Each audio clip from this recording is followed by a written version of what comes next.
I will emphasize again, I'm going to underscore this. I'm going on record now saying the world is going to be in tremendously good shape by January 2027. So just take a chill pill, relax, binge watch your favorite TV shows, your comedies, even get back into Seinfeld, get back into Veep. Veep is a lot of fun. I like watching Veep. Or if you like Breaking Bad, there's also some very, very good Australian series you should binge watch, and I'd recommend Mr. In Between. My God, the acting in that is terrific. And it deserves to be world famous, by the way, because the people who wrote that show are very original. And look, just take up pottery, or take up a hobby, or go out and take a road trip and take some nice photos of your famous scenery, and come back home, buy a canvas and some paints and start painting it. Your superannuation will be as safe as a bank within 6 months. We're in for a rocky road, yes, initially, and as I've described it, this is just turbulence on a long-haul flight. You're going to arrive with a very smooth, gentle touchdown, but Trump has to rip off the Band-Aid very harshly, and yes, there is some short-term pain for long-term gain, and he's got to do it because the imbecilic Democrats put America $36 trillion into debt.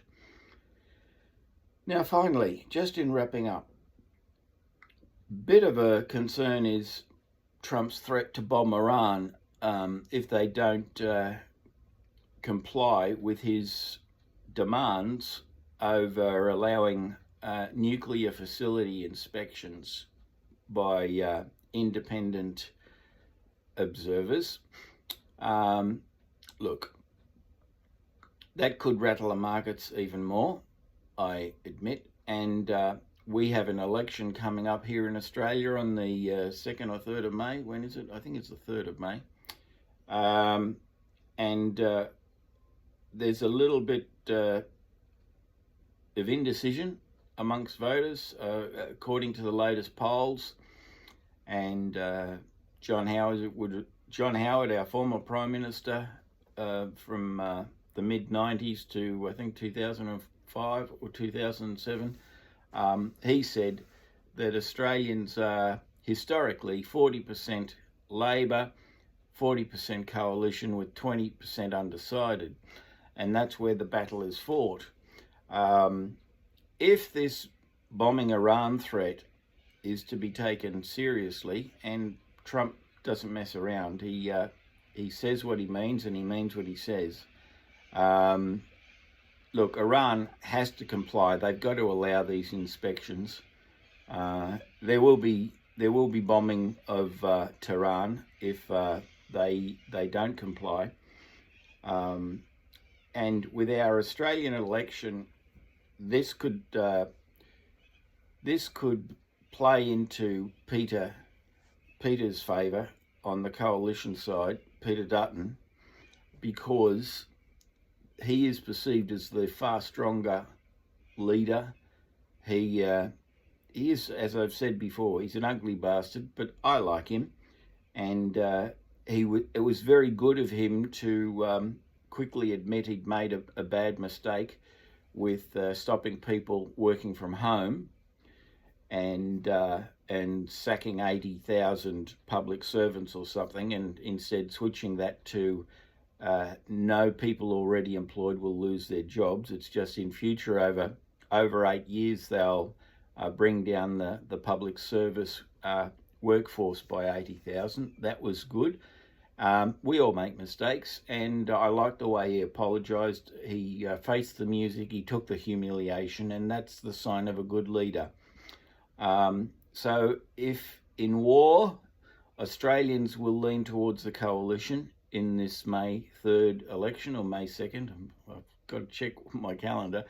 But if there's no chance of war, then I believe Labor will be elected, Albo will be re-elected, because he's, well, we see him as a little puppy dog.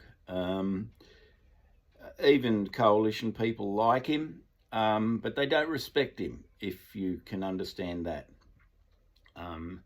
He reminds me of Captain Binghamton on McHales Navy, and he is,